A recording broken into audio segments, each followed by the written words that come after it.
Yeah. What's up, dudes? What's up, dudes? My name is Mike Rowland. I'm from Atlanta, Georgia.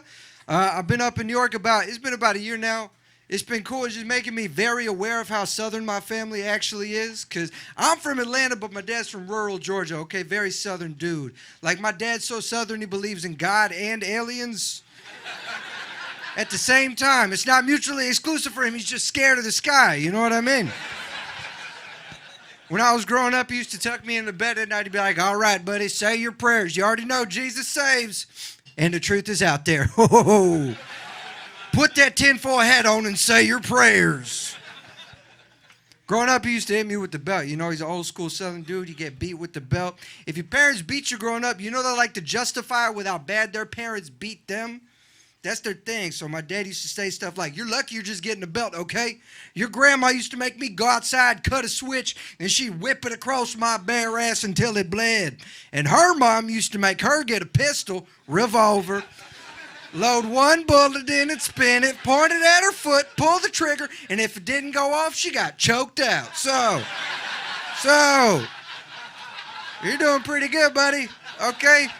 Your great-grandma got beat with a sock full of batteries, and her mom got curb stomped. Okay, so you're doing pretty good. You might as well go ahead and praise Jesus and Lord Varaknu. Long may the Lord reign. It wasn't a bad day. I got all my looks from him. My dad is the reason I look like Andy Samberg fucked Rudy. Oh, man. Y'all laugh too hard at that. Okay, thank you, man. Thank you.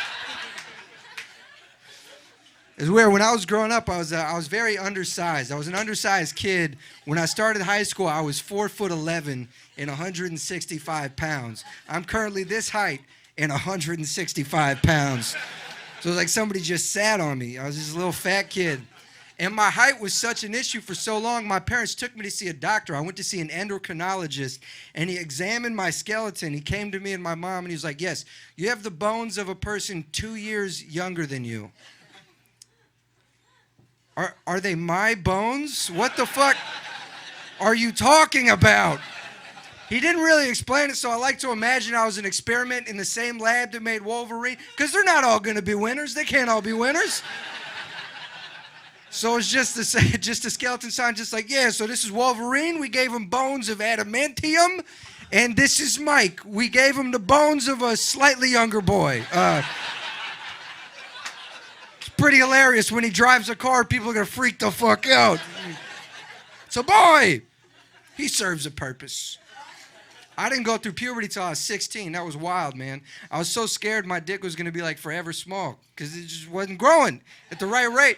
And I remember I went to my dad. I was so scared. I was like, Dad, what if it's a little one? And my dad goes, hell, Michael, I got a little one. I was like, oh, I feel worse. I feel worse somehow. Does that skip a generation? It does. Not. It does not. I did all right. I think it'd be cool to be a dad, personally. I would love to have kids. I want to have a baby just so nobody can dictate how long I hold a baby for. You know what I mean? I feel like every time I hold a lady friend's baby, right as me and the baby start to get along, the mom's just like, okay, well, you hold the fucking baby. I've wanted to have kids since I was a kid, which I realize is weird now because I think that means I was just sitting in first grade looking around at everybody like, God damn, I got to get me one of these, dude. Whoa, shit. These are tight as hell. Whoa, oh, shit. Speaking of kids, Michael Jackson. Ladies and gentlemen, Michael Jackson. I was thinking about this. I think the best version of Michael Jackson was Little Michael Jackson. Jackson 5 Michael Jackson, you know? Because those are my favorite songs, and he hadn't fucked kids yet.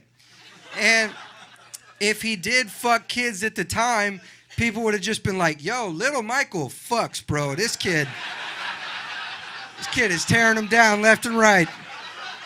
He's just running through these little boys, dude. That's just kids fucking kids like God intended. God damn if that isn't something beautiful. I'm going to move on. Hey, but if we're being gross, No, listen, you guys think it was cool to be around when mirrors first came out? When mirrors like first dropped? You ever think about how exciting a time that was? People were seeing themselves for the first time, crystal clear. I feel like you could hang out, watch a mirror like it was a fucking TV. It was like an event. It was something you did. It was like, what are you doing tonight? Oh, we're all going over to Kyle's house. He's got a mirror. Yeah, we're all going to take turns looking at our own assholes. Honestly, I've been trying to see what's what back there for years. And I finally have a chance. My buddy's just been describing my asshole to me all this time. It's purple, it's brown. You're a good friend, Chuck. You're a good friend.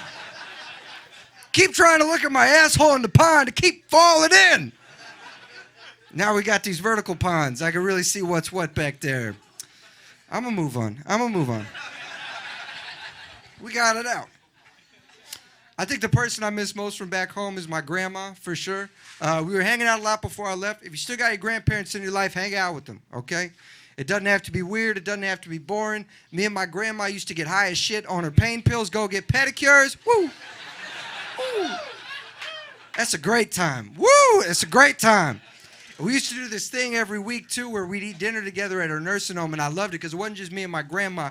It was me, my grandma, and her friend, Miss Kathy. Now, Miss Kathy is like 89 years old, but she's sharp up top, man. She's got this rapier wit. Anything I said, she always had like a quick response for it. It was always something so pertinent to what I was going through. Like she knew just what to say to me to make me feel heard and grounded and validated. And she was really special. And have you ever been so lonely you met an old person you vibed with and you were like, damn, we could have been something. You know what I mean? You know what I mean? Like if you were just 60 years younger or I fucked old people, goddamn, we might have had a life. I don't think she would have gone for me, though. She was a very classy woman. She told me she married the first man she dated, which is crazy. And she said the man she married was a physicist from Eastern Europe that was in the Olympics.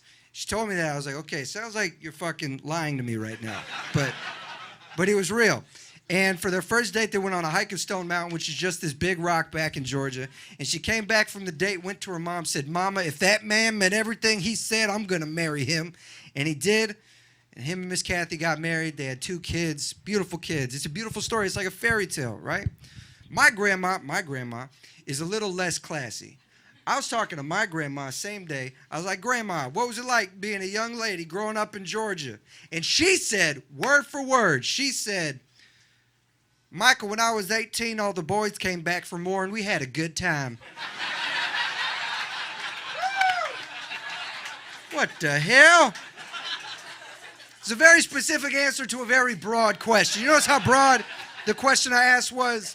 But me, I try to be a supportive grandson, so I just looked at her, and I was like, ha-ha, you crazy slut, and then we high-fived. It was tight. I love her. She's a good woman. She just wants to have fun. She's my biggest supporter. She's trying to help me stop smoking cigarettes right now. Trying to quit smoking. She calls me for support. It's hard to quit, though, especially in this city, man. Because the best part about smoking is the break you can take from people. You know what I mean? It's the break you can take. You're out. You're feeling crowded. You step outside, have a cigarette. Be alone with your thoughts. I miss that because now that I'm not smoking, when I'm out and about and I want to be alone, what I'll do is I'll go to the bathroom and I'll just hang out. I won't poop. I won't pee. I'll just go in there. I'll do little dances. Sometimes I'll look in the mirror and be like, hell yeah, dope. But then sometimes I'll go in the bathroom and somebody will have peed on the toilet seat, and it's like I can't leave the bathroom with the pee on the seat. People are gonna think I peed on the seat. So what do? I clean it up. But now it's happening so often that instead of smoking cigarettes, I'm just cleaning toilets, man. I'm not sure that's better. I'm pretty sure I still get cancer at the end of that somehow. The fuck? I tried to quit other ways. I tried vaping for a while, but apparently if you vape now, you get disease now. Vape now, disease now. It used to be you smoked a cigarette and the disease was fucking way out there. I'll get you later. Vape now, disease now. That's fucking crazy, man. Does anybody here vape? How long do you have?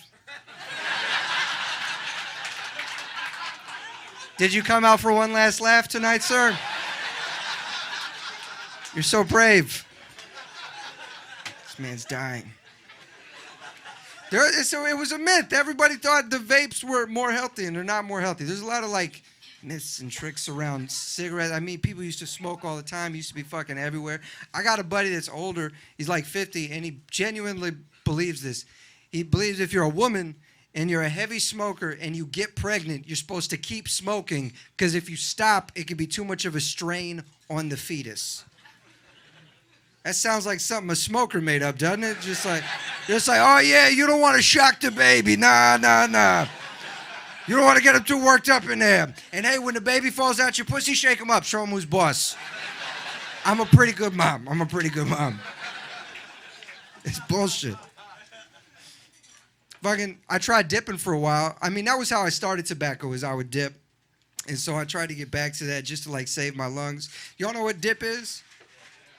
Most of you, if you don't know, dip is like, it's like the shredded tobacco you put in your mouth. You like spit out dark energy juice. It makes you feel amazing. There is like a rub to it though, because when you smoke cigarettes, it's like, hey, I'm getting cancer, but I look pretty cool. When you dip, it's like, hey, I'm still getting cancer, but now I look racist, and it's a whole other thing you got to deal with. That's why I miss the cigarettes, because it's like a little thrill you get throughout the day. It's a little pick-me-up. And now that I don't have it, I've just been getting really into yawning. Yawning's tight, man. That is what I imagine it's like to be raptured by God and float to heaven, just like, It feels great. What's really cool about yawning, though, is just talking about yawning can make you yawn.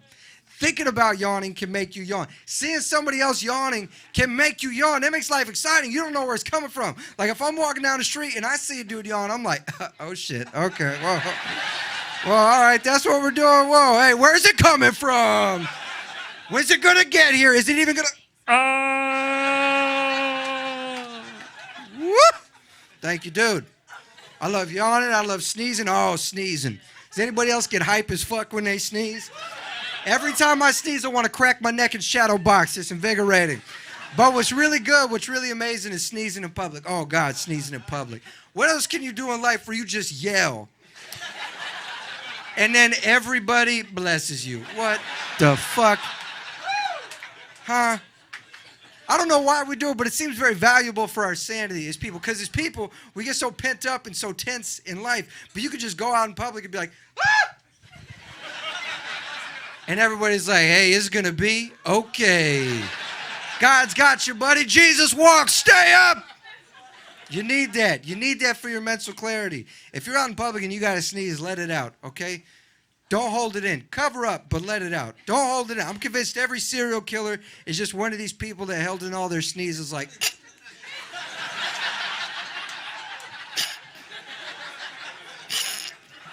You hold in enough, you just start stabbing people. Doing wild stuff. You got to let it out. Your body wants to let out the sneeze. You can tell it wants to let out the sneeze because the closer it gets to a sneeze, the more excited it gets. It's like, It's funny, too. If you sneeze a lot in public, as long as you cover up, people get, like, excited for you. People get stoked. You sneeze a bunch, people are like, whoa! Whoa! 5 sneezes. Whoa! Hey! Bless you, bless you, bless you, bless you, bless you, bless you, bless you. People will talk to you across a restaurant. Just like, hey, allergies? Is it allergies? Oh, what's your name? You're a wild man. Karen, come meet Mike. But if you cough a lot in public, people are like, hey, will you die somewhere else? Get the fuck out of here. We can hear it. It's wet. Go. It's a different thing. Guys, that's it for me. Thank you. Thank you so much.